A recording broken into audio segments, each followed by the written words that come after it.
Greetings, Planeswalkers. This is Gamesman here, and got a pretty cool deck, I think, to review today. Deck concept, all black and blue, even though you see some cards in here with some other types of mana.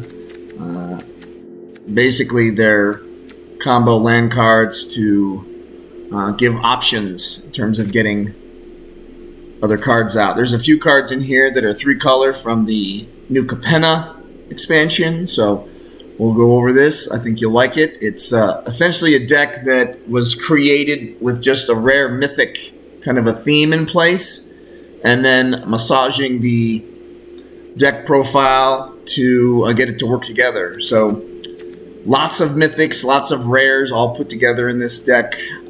Just stuff that I've collected over the time I've been playing. Thousand Face Shadow, Wizard Class, Bloodchief's Thirst, and Sphere of Annihilation, which is an interesting card. I don't know that I've ever even gotten this card out as I played the deck, but it's kind of a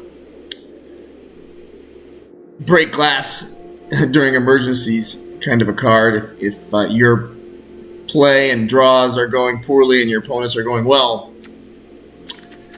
In the 2-mana range, Jonathan Harker. This is a really cool card. Once you get enough cards under him, exiled, and you have the mana, you pay, and then at the beginning of your upkeep, once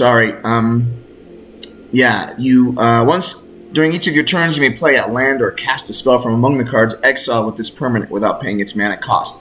There's a lot of very high mana spells in this deck, and typically when I get Harker out, those big ones go under him so that I can save on mana later.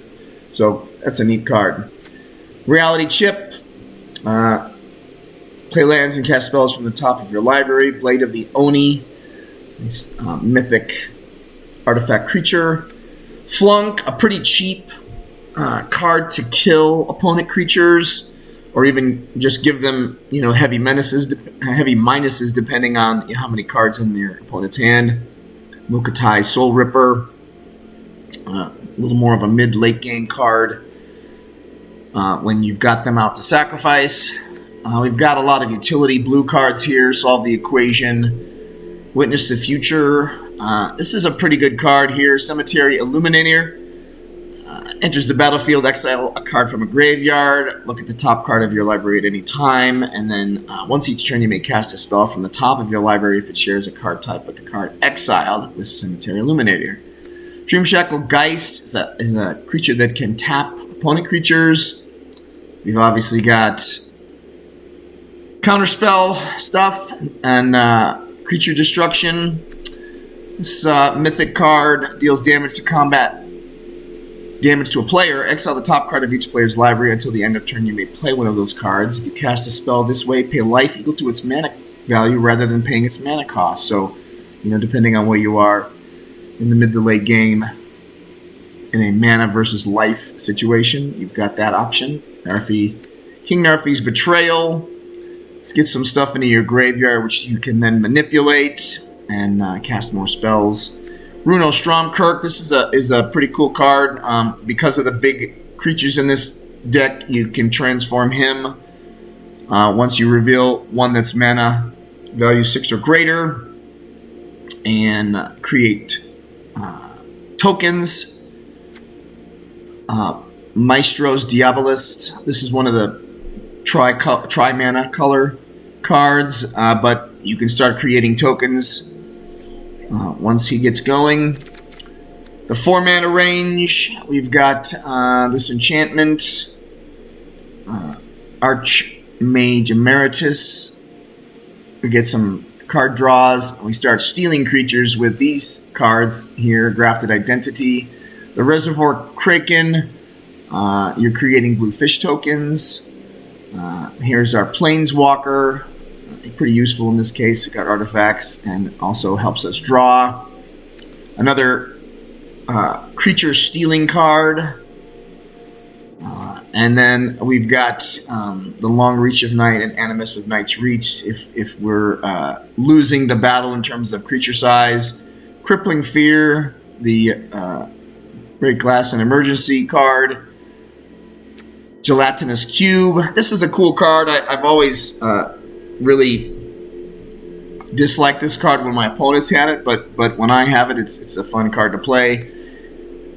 Enrique Domnathy. This is a pretty useful card. It's got so many options available. You can get her out quickly if you want, or cause a player to sacrifice a creature. And since there's tokens in this deck, we can do that pretty cheaply. We can also get a card draw, and then we can also, once she's transformed, manipulate our other creatures. Curse of Surveillance helps us with more draws. Imrith, Desert Doom. Good card.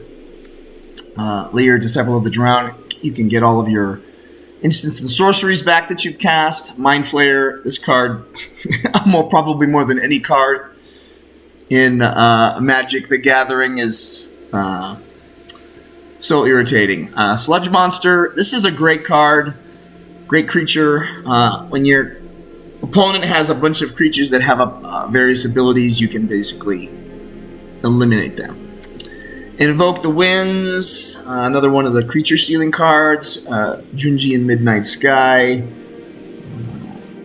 There's dragons in this deck, so obviously we've got that option. Shadow's Verdict, another one of those emergency cards.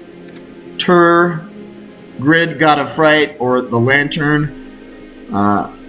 This is a great card as well, depending on what you need it for, and you've got options. Westgate Regent. Once you've got the ability to do damage to your opponent with this card, it's going to get out of hand quickly. Invoke Despair again. We've got a bit of a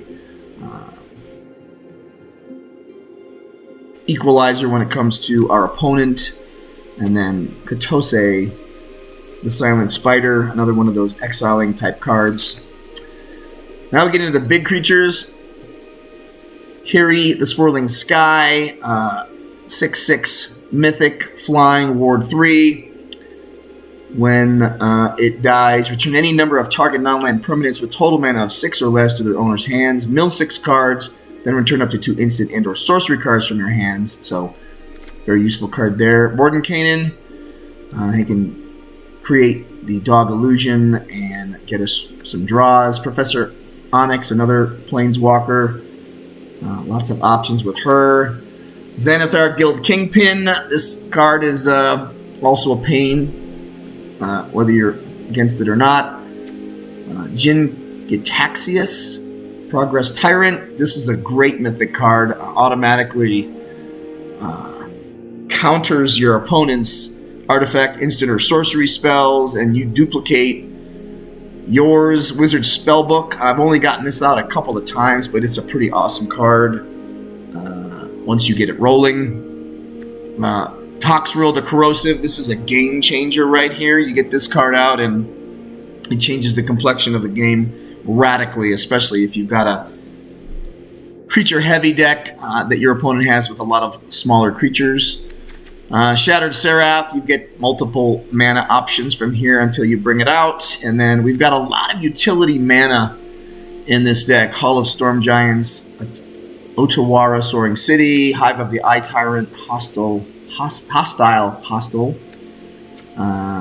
Tekanuma, Abandoned Mire, some of the multicolored land, Port of Karfeld to get stuff out of our graveyard, and then a lot of other things we're even able to draw. So, fun deck to play. It's so big that it's rarely the same game twice, but fun to play. Obviously, very Mythic and Rare heavy, so it takes a bit to build this up, but with so many Mythic and Rare cards in here, it's a powerful deck regardless. The only drawback is it's a little slow. So, hope you like it. You got any suggestions for this, please leave them in the comments. Like and subscribe.